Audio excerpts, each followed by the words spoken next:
chileno. Sí, los casos que hemos ido conociendo en estos últimos días con los relatos dramáticos de los milicianos que lograron ingresar a esta frontera, y de hecho eso es lo que llama la atención, ¿no?, respecto de la magnitud de esta incursión llevada a cabo por los milicianos palestinos del brazo armado de Hamás, y con lo que veíamos ese día sábado y los análisis que se hacen a los días, ¿no? Cómo es que finalmente lograron, ¿no?, llevar a cabo esta situación.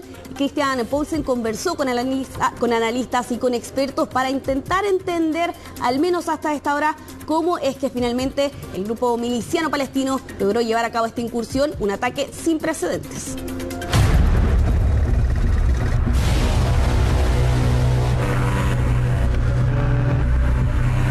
Así mostró Hamás su primera incursión hacia el territorio de Israel. Uno de los países con el mejor sistema de defensa del mundo era atacado por milicianos del grupo extremista montados en parapentes motorizados, que rápidamente dejaron a cientos de muertos y miles de heridos en la zona cercana a la Franja de Gaza. Era solo el inicio, ya que el ataque ha dejado hasta ahora un saldo de muertos inédito desde la creación de Israel. La pregunta es cómo pudo Hamás infiltrarse de forma tan fácil en la frontera de 42 kilómetros de la Franja con el territorio israelí. La misma frontera en la cual hace 4 años 300 palestinos fueron asesinados en medio de multitudinarias protestas. Por tierra e incluso mar, las tropas pusieron en jaque a la defensa, que nunca vio venir este tipo de situación, tras haber invertido miles de millones de dólares en sofisticados sistemas de vigilancia.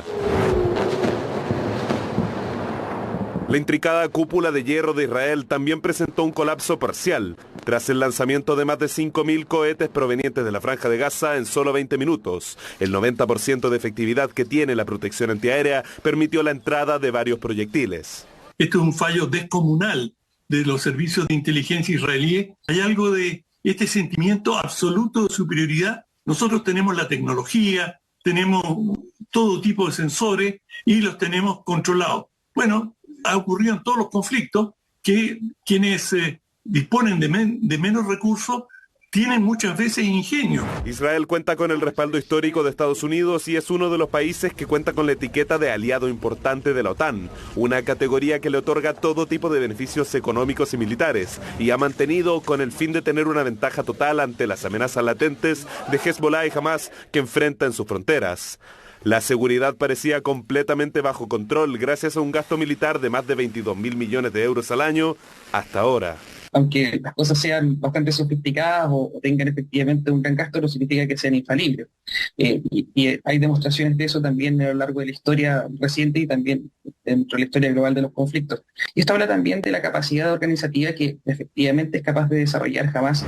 Todo apunta a que Israel desestimó la capacidad de Hamás, que pese a operar desde la empobrecida Franja de Gaza, ha demostrado ser capaz de actuar a gran escala durante un ataque, a sorpresa de analistas israelíes, que hasta hace días consideraban que el grupo ya había abandonado la idea de un golpe y se concentraba en estabilizar la zona de la franja.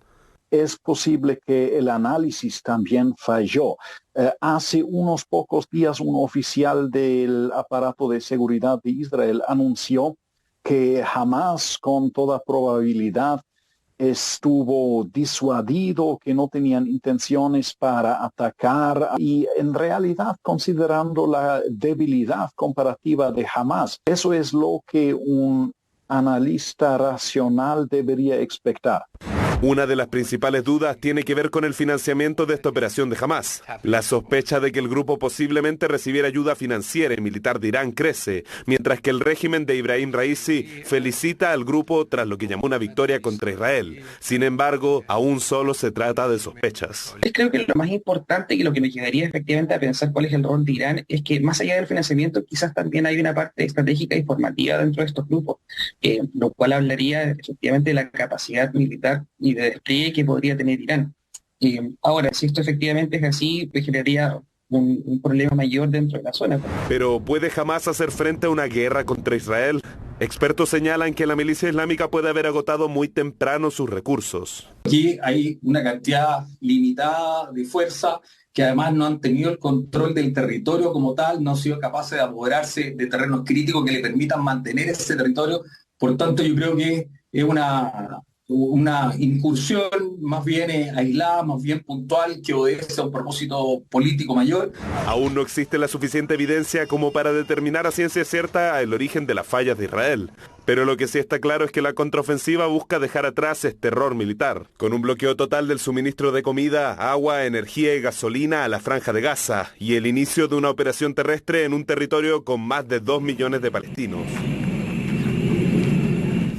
Bueno, lo decía el primer ministro israelí Benjamín Netanyahu cuando declara la guerra. Dice va a ser una guerra larga y difícil. ¿Por qué? Porque hay milicianos de Hamás infiltrados en territorio israelí.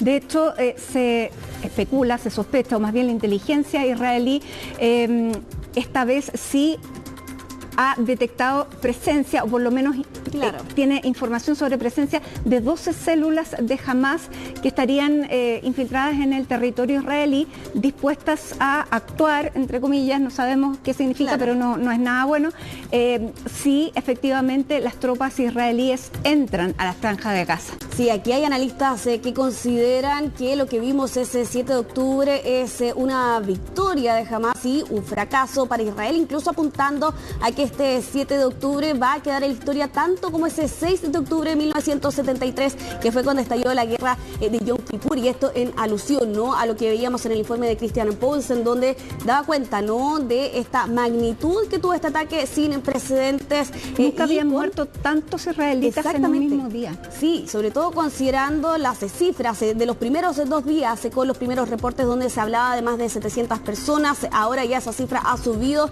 en las últimas horas, y con la preocupación también puesta, Mati, en los chilenos que justamente están en esa zona. Exactamente, porque hay chilenos